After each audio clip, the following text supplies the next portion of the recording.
Father, we thank you for the blessings you give us, the gift of salvation, and your word. Thank you for giving us your word that we might know you and might know to live for you and how to live for you and to submit to you. Bless our Bible study this evening for your glory. In Jesus' name, amen. We finished the 35th chapter of Genesis last week, and we're in chapter 36, but we're going to hit it pretty quick because basically it's all about Esau and his descendants. But there's some verses here I want to talk about.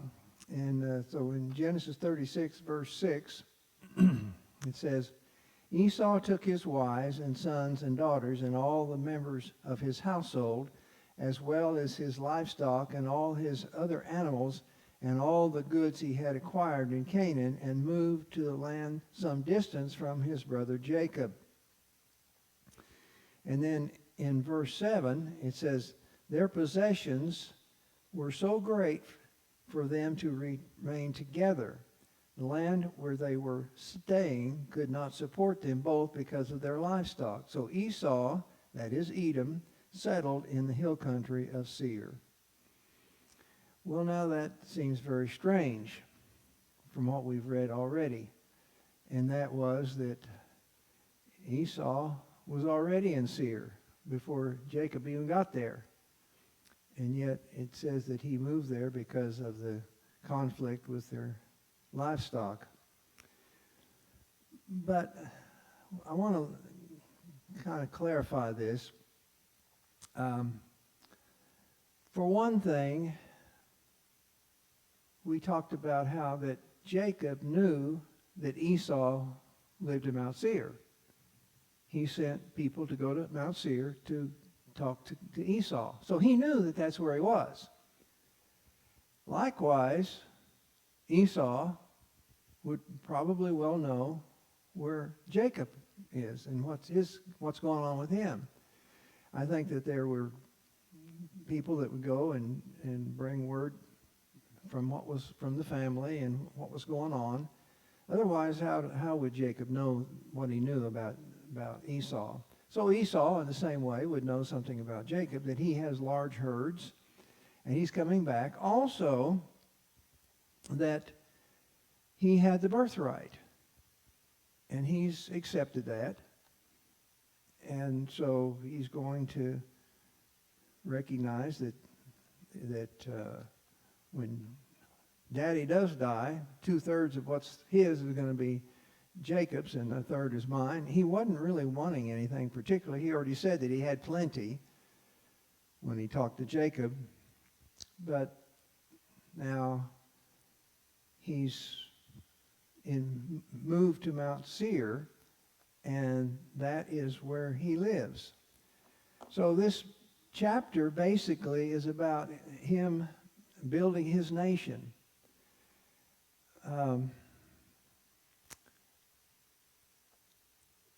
And one thing it's important to understand is that though we kind of talk badly about Esau, it doesn't mean he didn't know God at all and he just was a total rebel. But I think he understood and understood what was going on. And I believe that Esau knew that Mount Seir was given to him by God. We see this in Deuteronomy chapter 2, verse 5. When the Israelites are going through the wilderness and they're deciding where they're going to turn, where they're going to go. And so the Lord tells Moses in Deuteronomy 2:5, do not provoke them to war. That's Edom. For I will not give you any of their land, not even enough to put your foot on. I have given Esau the hill country of Seir as his own. So I believe that Esau understood that this is my place. This is my land. I believe he understood God had given it to him. So now we go into chapter 37, and we tie this into chapter 36 somewhat. It says, Jacob lived in the land where his father had stayed, the land of Canaan. Now in Genesis 26, in verse 34, it says, when Esau was 40 years old, he married Judith, daughter of Beeri the Hittite, and also Basemath, daughter of Elon the Hittite. He was 40 years old. So that means Jacob was 40 years old. So he started his family when he's 40. Jacob didn't start his family. He didn't marry till he was 84. That's 44 years that Esau's been building his family. And so he's got some tribes and he's got some people. And so as you read the 36th chapter, you see that they're establishing themselves as a people. So there's a contrast between Esau and Jacob as far as their land and what they're doing with it. So unlike Esau, Jacob, he had no chiefs. His kids weren't that old. And so they didn't have a land to govern because they didn't own the land of Canaan. They were still sojourners in the land of Canaan. So that was their situation. Whereas Seir belonged to Esau. That was his place.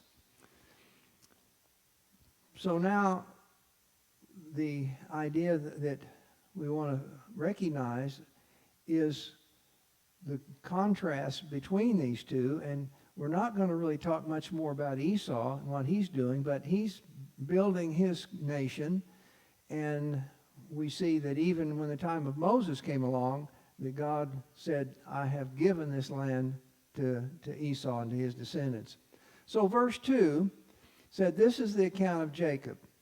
Joseph, a young man of 17, was tending the flocks with his brothers, the sons of Bilhah and the sons of Zilpah, his father's wives, and he brought their father a bad report about them. So Joseph was tending the flocks with Bilhah's kids and Zilpah's kids. And so that meant they'd split the livestock in two, evidently. So these 5 took care of part of it, and then the 6 sons of Leah, and they're all 100% brothers. They're not any there. They're all sons of Jacob and Leah. And we have to remember that Leah was not, shy about letting everybody know that there was a competition between her and Rachel. And she felt like she was being treated badly. And Jacob was treating her badly, and it was all because of Rachel, and it was Rachel's fault. And so this, I believe, passed down, and I believe that Jacob probably spent more time with the other families. For one reason, because there probably was more animosity towards him, being Rachel's son, and we're going to see other things too, but also that Bilhah was Rachel's handmaid. So he probably grew up with the kids, Bilhah's kids, because Rachel said that she was raising them like her own. So they were probably closer. And also, after Rachel died, that Bilhah probably, was wanting to kind of be motherly to him. And then we go on, and we see that the position that Jacob had given to Joseph was one of importance, one of status, shall we say. And you might call him maybe a chief shepherd or whatever, but he's somebody who's in the position that Jacob wants him to be in. He wants him to be special. So I believe that it wasn't just because of he was Rachel's son. I believe that was a big thing. But I think also there was the quality of his character. I think this was a big thing. And that he was a faithful steward. So we see in that verse 2 where he had told Jacob, these sons of Bilhah and Zilpah, they're not doing right. They're not doing the thing they ought to be doing. Now, I don't know what that is. We don't know. There's no suggestion of what it is, but they're not doing what they're supposed to be doing. Now, you got to remember Jacob. He is a hard worker, and he is skilled at what he does with livestock, really skilled, and he knows the business. And now he wants his kids to do this. And I think that Jacob, he wasn't just, gossiping and talking about these boys, but Jacob was genuinely concerned about the family's business. And he saw that his brothers, his half-brothers, weren't doing it right. Joseph. Yeah, thank you. And so he told his dad, we got to get something going on here because these boys, and he probably listed what the problems were. And there may have been problems in the way they treated people in the communities where they were, or it may have been that they were, selling the livestock when they shouldn't be. And this, who knows what it was. But they weren't doing it the way it's supposed to be done. And Jacob knew how it was supposed to be done. And Joseph understood that. And I believe he just came and said, he's a good servant. He's a good steward to his father. He said, this isn't good. And so we think about Joseph being the youngest boy. And of the ones who were, good. Benjamin is the youngest, but the youngest boy of the 11 who are doing the herding. And so of those boys, he's the youngest. And sometimes people just get in their head, well, what, okay, he's only 17 and these other boys. Right? Well, now, how old are these other boys? Reuben is only 6, at the most 7 years older than he is. And all the rest of them are in between. There's not a big gap. Now, Jacob really loved Joseph. And I think that he promoted him in the sense that he was very skilled at what he does. Now, the reason I say that is because later on when we get into Egypt and he is a slave in Egypt, it turns out that he's got some good manager skills. And he takes care of the livestock of Potiphar, and he is so efficient and so good that, he gets promoted right up there.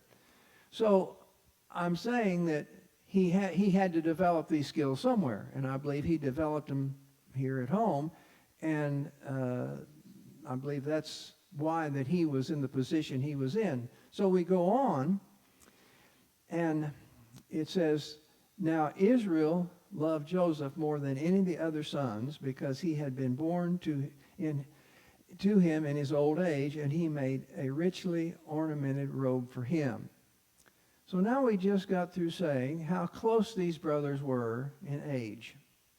And to say that he loved Joseph because he was the son of his old age. Benjamin really is the son of his old age, if you are talking about that. So what's this about? Well, and I've seen in several places that this son of old age is really, the Chaldean renders it a wise son. And he is recognized as a wise son. And that plus the fact that he is the firstborn of his heartthrob wife, the one that he just loved. And so he's promoting him, and he makes this coat for him. Now, I think the King James says coat of many colors, but that's not very good interpretation. Really, and I'll just, this coat is, let's see, well,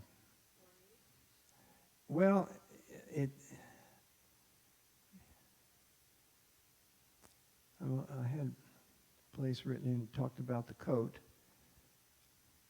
All right. The coat was ornate. It was also a longer coat. The normal coat of a shepherd or a worker didn't have sleeves, and it only went down to the knees. This one went down to the ankles, and it had sleeves on it. So it was not something that you would wear out to work in, so to speak. So that's another indication that he may have been really someone who is just checking up and making sure that things are going the way they're supposed to be going. And we'll see this in a moment. So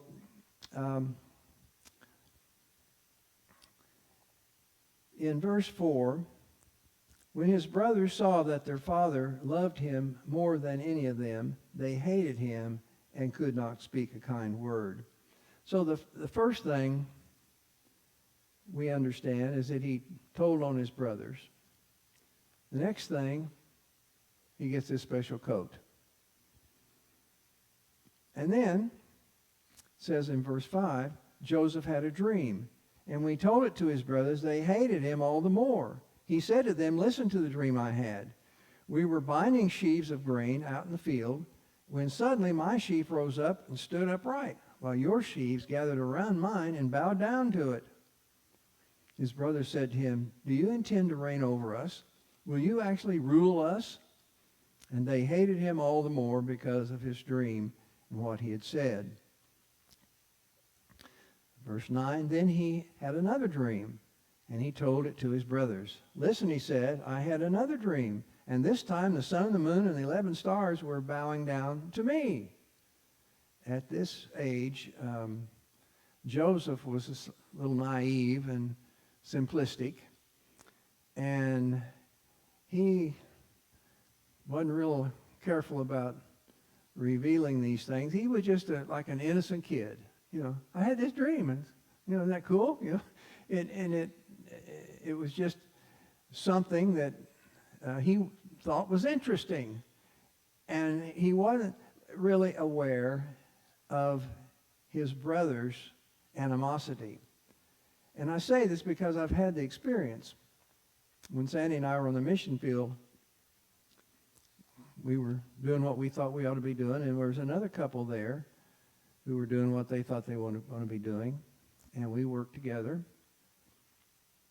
And one day, in song service, the gal playing the piano just slammed her finger down the key and screamed and yelled at us, Sandy and me. We had no idea what was going on, but they had been holding a grudge against us for some reason. We didn't know. To this day, we kind of can guess, but the whole thing was that I had no idea.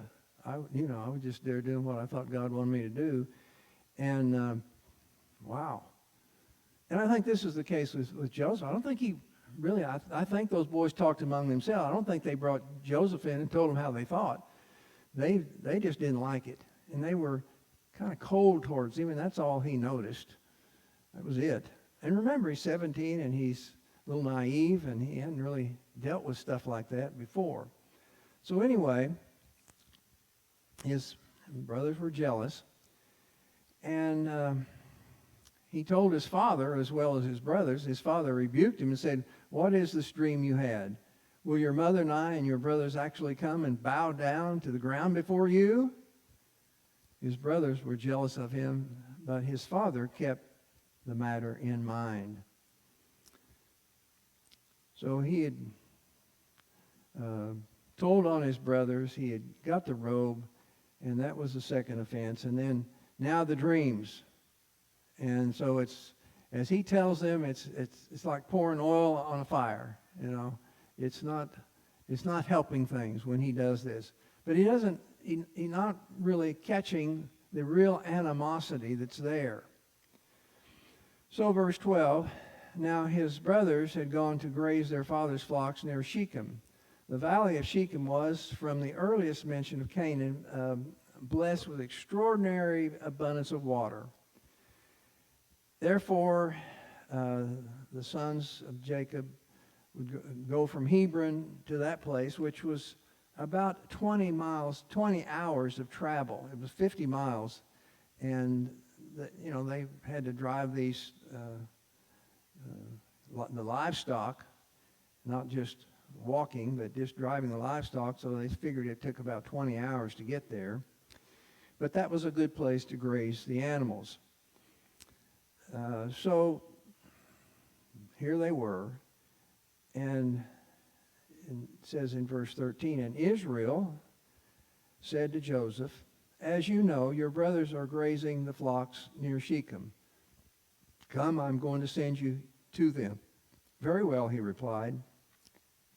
So once again, we see that Joseph is not out there tending the sheep or grazing them. He's not working with them. He's like his father's, right-hand man. And he's the one that Jacob can trust to make sure that things are going the way they're supposed to be going. So he said, as you know, your brothers are grazing the flocks near Shechem. Come, I'm going to send you to them. And very well, he replied. So he was his favorite, Jacob's favorite, and also he was willing. The fact is, he was willing to go do this, and he probably feels like his brothers don't particularly like him because he's kind of the boss, in a way. So, but that's his job, so he's going to go do it, and that's it. That's what he's going to go do. Verse 14, so he said to them, go and see if all is well with your brothers and with the flocks, and bring word back to me. Then he sent him off from the valley of Hebron when Joseph arrived at Shechem. I'll stop there before I go on. So he's going to go check on his brothers. And what he said, see if all is well with your brothers. So Jacob wasn't antagonistic towards his sons. He just knew that they just needed to learn some lessons and grow up and fly right, so to speak. So the idea was, well, check on them. Is everything all right with them? Maybe somebody's hurt or whatever. Go check on them and see how things are with them and see how the flocks are. That was his main job, checking the flocks. But he was also interested in how the boys are doing. So he finished the verse. So when Joseph arrived at Shechem, verse 15, a man found him wandering around in the fields and asked him, what are you looking for? He replied, I'm looking for my brothers. Can you tell me where they are grazing their flocks? They have moved on from here, the man said. I heard them say, let's go to Dothan. So Joseph went after his brothers and found them near Dothan. But they saw him in the distance, and before he reached them, they plotted to kill him. It probably wouldn't be hard to identify him because of the coat. It was this wasn't something that everybody wore. So they could see him a long way off. Now that could have been anybody except for the coat. That would be the first thing they'd recognize. And so they plotted to kill him. Now that's something we want to think about a little later. I want to talk about that. Here comes that dreamer, they said to each other. Now come now, let us kill him and throw him into one of these cisterns and say that a ferocious animal devoured him. Then we will see what comes of his dreams. When Reuben heard this, he tried to rescue him from their hands. Let's not take his life, he said. Don't shed any blood. Throw him into the cistern here in the desert. But don't lay a hand on him. Reuben said this to rescue him from them and take him back to his father. So Reuben, he's the oldest, and he's trying to be responsible. and don't kill him. Just put him in the cistern. We don't want to shed blood. We'll just let him starve to death, die of thirst. So when Joseph came to his brothers, they stripped him of his robe, the richly ornated robe he was wearing, and they took him and threw him into a cistern. Now the cistern was empty. There was no water in it. Over in Genesis 42, in verse 21, now this is later on, when Joseph is in charge of Egypt, and the brothers have come, and they're discussing the problems that they're having there. And they're saying, these brothers now are saying to one another, surely we are being punished because of our brother. We saw how distressed he was when he pleaded with us for his life, but we would not listen. And that's why this distress has come upon us. And I only put that in there. I don't want to jump ahead and have to tell you the whole story about this, but we'll do that later. But the idea is that when they threw him in the pit, it says he was distressed and he pleaded with them for his life. And so we just want to add that so we can get a bigger picture. And they didn't listen to him. And it says, we would not listen, is what they said. Verse 25, as they sat down to eat their meal, now here he is in the pit, in this cistern, and they sat down to eat. And they sat down to eat their meal. They looked up and saw a caravan of Ishmaelites coming from Gilead. Their camels were loaded with spices, balm, and myrrh, and they were on their way to take them down to Egypt. Now, it's possible that these brothers envied this boy because of his dreams, his gaudy dress, and the fact that his father doted on him, and they just had resentment for him. But it doesn't really give us a real good picture of why such wickedness. And so their hatred for Joseph must have had far deeper seat than just what we've described. It must have been produced by dislike of his piety and other excellencies, which he made, his good character, and the conduct and constant censure upon theirs. And so he was always an example of what was right, and they were not liking that. And so they always felt ill at ease with him because he was such an example of what's right, and he did the right thing. So they had this hatred in his presence. So this is, again, goes back to Cain. Cain killed Abel because Cain was considered righteous before God. Over in Daniel, and see if this doesn't sound familiar, Daniel chapter 6, starting in verse 3. Now Daniel so distinguished himself among the administrators and the satraps by his exceptional qualities that the king planned to set him over the whole kingdom. At this, the administrators and the satraps tried to find grounds for charges against Daniel in his conduct of government affairs, but they were unable to do so. They could find no corruption in him because he was trustworthy and neither corrupt nor negligent.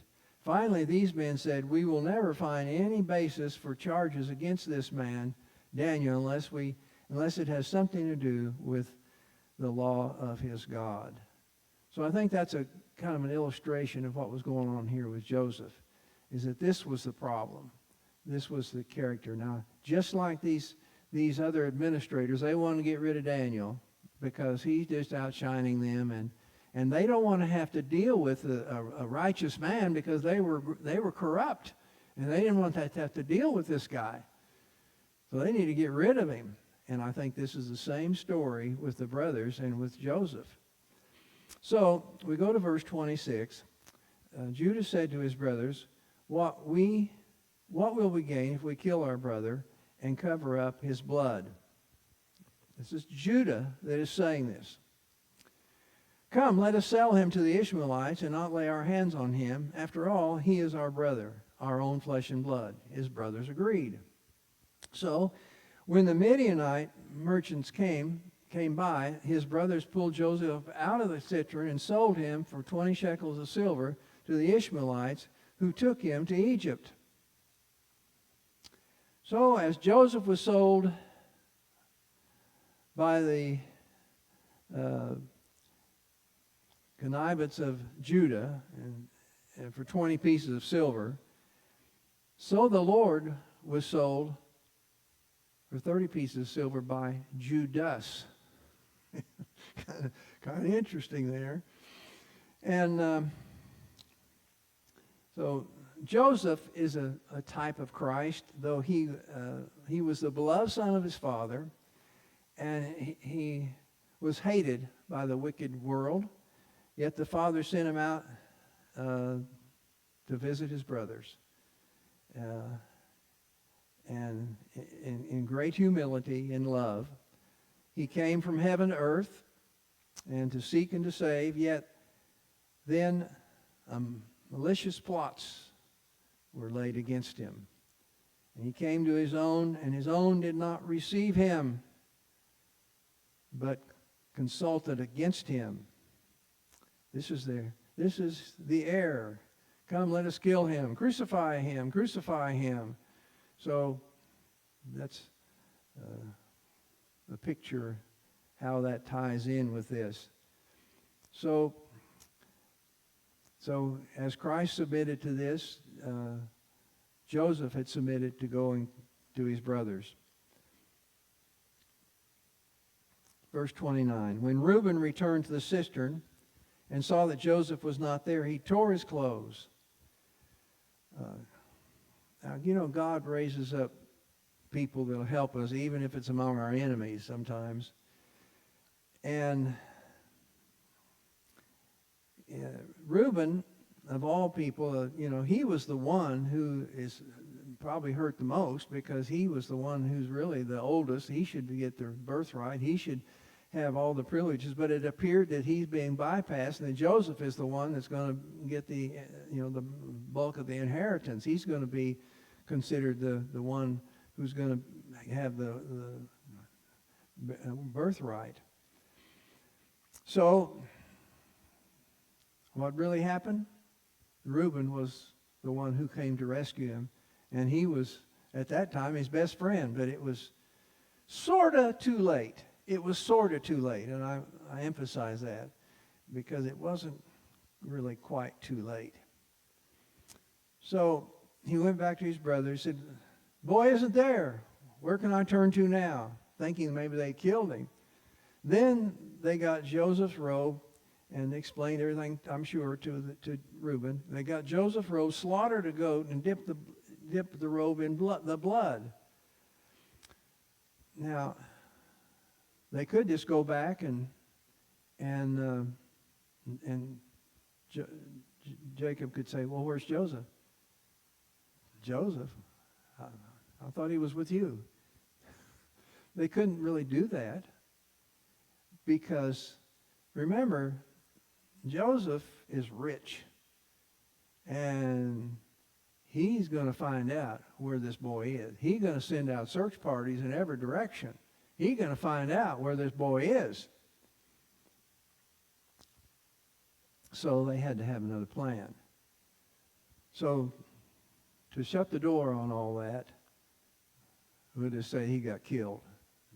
We won't say he got killed. We'll just say it looks like maybe he got killed. And it says they took the ornamented robe back to their father and said, we found this. Examine it to see whether it is your son's robe.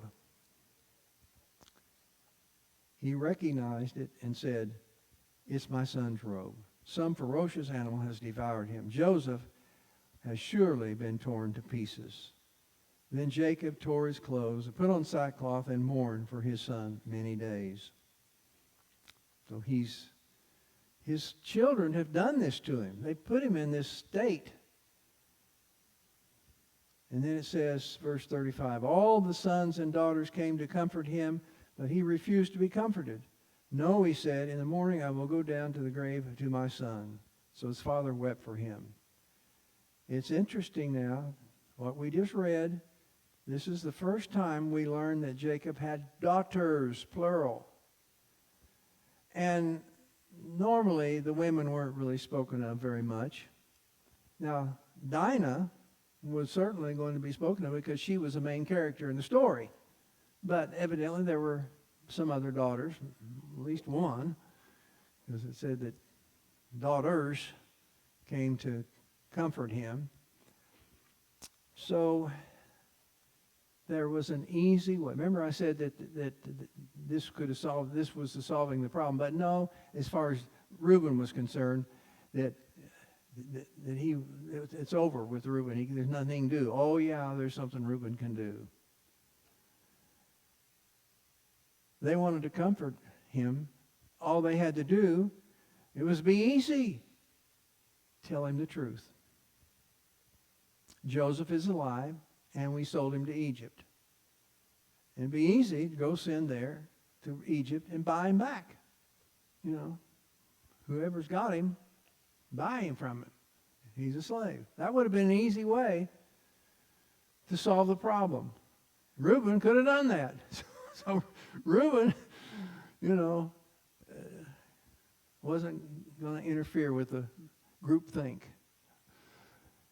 And so he really wasn't that good of a friend, because it could have done something to help the dad, and it would have certainly, in a sense, helped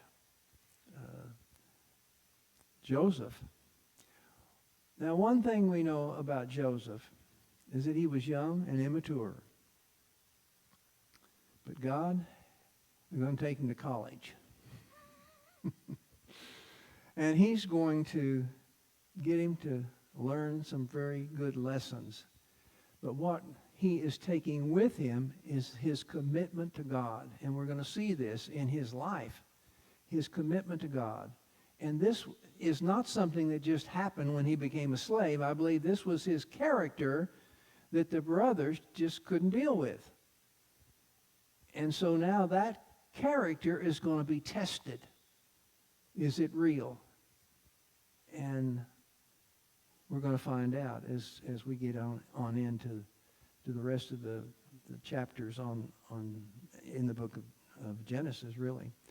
So we find this story about a family in disorder. A father, Jacob, had the same problem with his own dad. His own dad liked Esau the best, and he's the one who's going to give out the blessing. And that was a problem. Created lots of problems.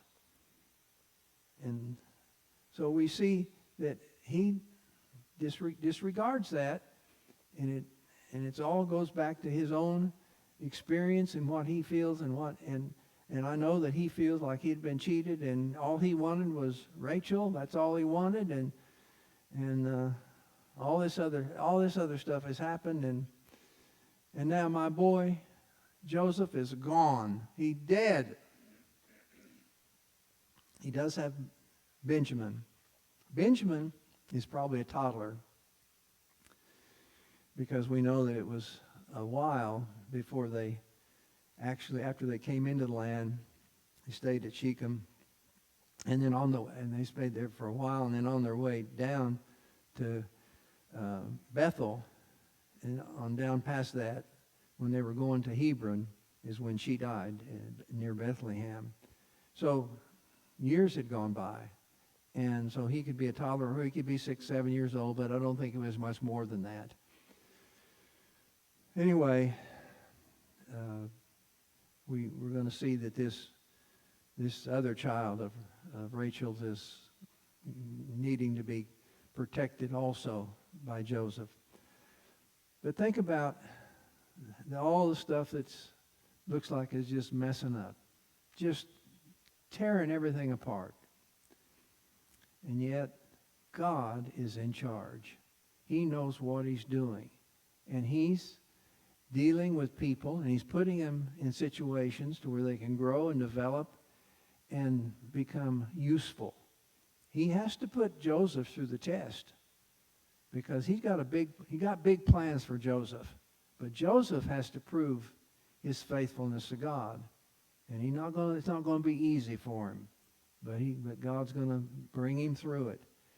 And so we can look at our circumstances and feel like everything is just falling in on us, and yet we don't understand. God's in charge, and he has his plans, and he can explain it to us. And I think about Job. Job was in a situation where Satan had made a deal with God. If you just let me go mess with him, well, he'll curse you to your face. No, you go ahead and try that. Now, here's the problem. God could not go to Job and say, hey, Job, hey, listen, this is what's going to happen. The devil's going to try to do stuff to you. Just hang in there, and I'm going to double everything you got. No, God couldn't do that. No, the accusation had been made. God had to prove that, Job was the man that trusted God. So when God does things like this to Joseph and to Jacob and to the whole family here, well, he can't explain what's going to happen. He can't lay out. We wish God would do that for us. Just tell us, just kind of give us a plan. And I think about how it would be for Abraham, and for God just to tell Abraham when he's in Ur of the Chaldeans, now, Abraham, I want you to do this. I want you to go to Canaan, and then we're going to do this, and then don't go down to Egypt, and then do this, and then everything's going to be good, and you're going to, and he could explain all that was going to happen, then he would never be considered the father of the faithful, because he had to go through the difficulties. And this is the same way with us. We can't expect God to tell us what's going to happen. We have to trust him. And I think that's the big message here is we just got to trust God. Father, thank you so much for your love and care. We thank you for just taking care of us and bringing us to places that we never dreamed of because of your leadership and your guide. And Lord, we just want to trust you knowing that you have it all worked out for us no matter what we face day by day. Just glorify yourself in our lives and the ministry here at Cowboy Church and in the arena and everything, Father, that you'd be glorified. In Jesus' name, amen.